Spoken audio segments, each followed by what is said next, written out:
Meni birinchi sharhim o'ziyoq qiziqarli voqea bilan boshlangan. Futbol TV telekanali bo'lardi avval, UzReport qoshida ijtimoiy tarmoqlarni yuritganman men va sharhlovchilarning guruhi bo'ladi. O'sha Telegram guruhga kim qaysi o'yinni sharhlashi yoziladi bir hafta ilgari chamasi. Aynan Atletico ishtirokidagi o'yin, o'sha o'yin ro'yxatga bexosdan endi kiritilmay qolgan. O'yinga 20 daqiqa qolganda, qarasaki o'yinga hech kim kelmayapti. Odatda sharhlovchilar kamida 1 soat avval keladi. Qo'ng'iroq boshlandi rejissyorimiz tomonidan.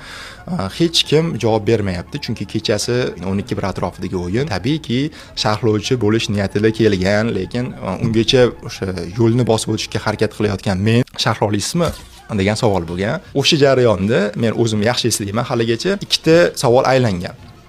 Agar hozir men uddalayman desamda, lekin nimadirni o'xshata olmasam, qovunchirib qo'ysam, balki bu butun faoliyatga ta'sir qilishi, balki bunaqa imkoniyat berilmasligi mumkin. Amerika kinolarini ko'rib o'sganmiz, u yerda riskka borishadi-yu. Ya'ni risk qilishadi, shu orqali natija topiladi yoki yo'q. Lekin riskka bormasangiz, siz tabiiyki afsuslanasiz. Qan sharhla olayman deganman, hayajon bilan rozi bo'lishgan, rahmat aytaman birinchi navbatda ularga, umuman rahbariyatga ham, kanal rejissyorga ham ishonch bildirganiga va tabiiyki birinchi marotaba sharhlayotgan bir 19-20 yoshli bola, unaqa sharhimdan umuman qoniqmayman unisidan, lekin juda xursand bo'laman. Haligacha o'sha yozib olingan versiyasi bor.